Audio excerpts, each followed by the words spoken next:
Amazingly, it's already been a year since I bought my 2018 Volkswagen e-Golf, and I figured it was time to do a recap video and talk about my experience with the car over the course of the last year. Now, if you are familiar with the e-Golf, it's an all-electric version of Volkswagen's popular Golf model. It's got an EPA range of 125 miles, and it's only sold in the United States within 10 states and the District of Columbia. Now, the thing that really attracted me to the e-Golf model from the very beginning is that it's an electric vehicle that's affordable and attractive. And that's something that is incredibly hard to find. Within the whole hybrid electric vehicle segment, there are a lot of really odd, quirky looking vehicles. Think about the first generation model, the Honda Insight.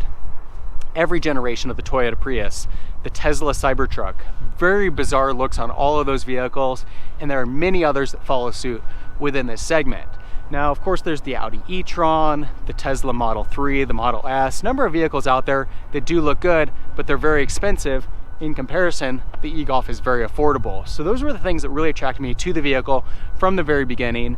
This essentially looks like any other Golf vehicle, but you get the advantage of an all-electric powertrain. Now, there are a few things that do set it apart from other Golf models. It's got a revised wheel tire package, we get a revised grille, and then this bumper is different with the integrated LED daytime running lights.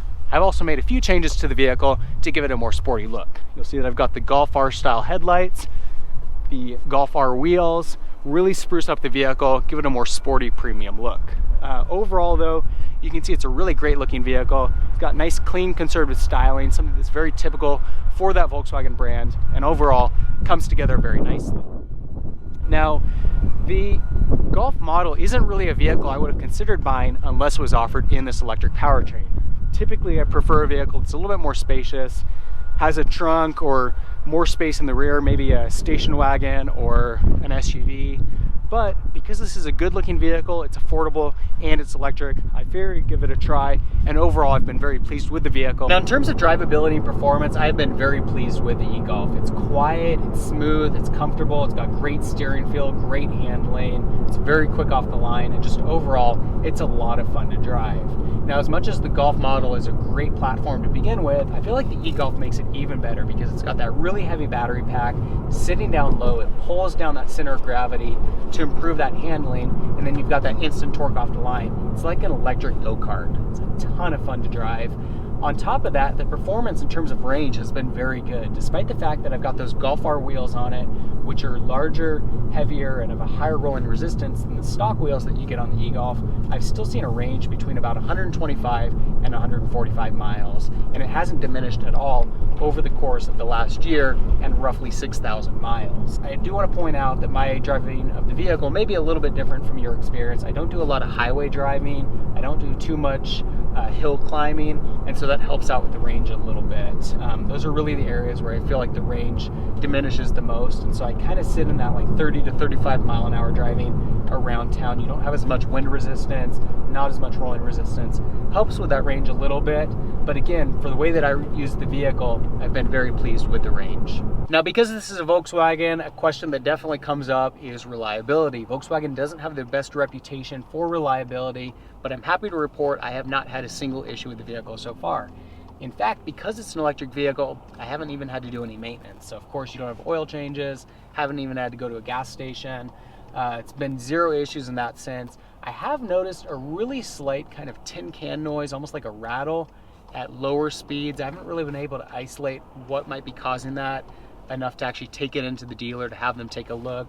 Figure my warranty is good for another 2 years, so I'll just kind of wait it out and see if it's an issue that I can isolate and take in to have them take a look at it. But so far, not something I'm really all that concerned about, and hasn't really affected the performance of the vehicle in any other sense. Otherwise, it's been maintenance free. One area where Volkswagens really shine is build quality, and the e-Golf is no exception in that area. You look at the interior, and it looks like it did the day it came off the lot. There's been no wear, there's no rattles, everything's got a really solid feel to it, and I've been very pleased with the e-Golf in that sense. Everything about the vehicle feels as good, solid, and new as it did the day I came off the lot. I'd say the only thing that I'd change about the e-Golf is that I wish it was offered in an all-wheel drive configuration. I live in a climate where we get a lot of snow and ice, And fortunately, I've got another four-wheel drive vehicle that I can use on those days, and so this just stays in the garage when there is snow and ice.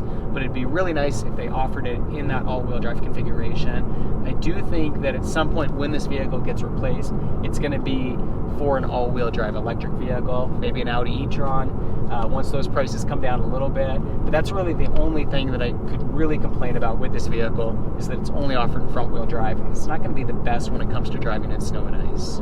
So that's a one-year recap on the Volkswagen e-Golf. Overall, I've been really pleased with the vehicle and would highly recommend it. Build quality is good, functionality is very good. I've been very pleased with the range on the vehicle.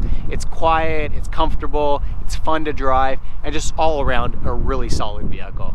If you have any comments or questions on the e-Golf, leave them in the section below. For more videos on the e-Golf, be sure to subscribe. In the meantime, thanks for watching.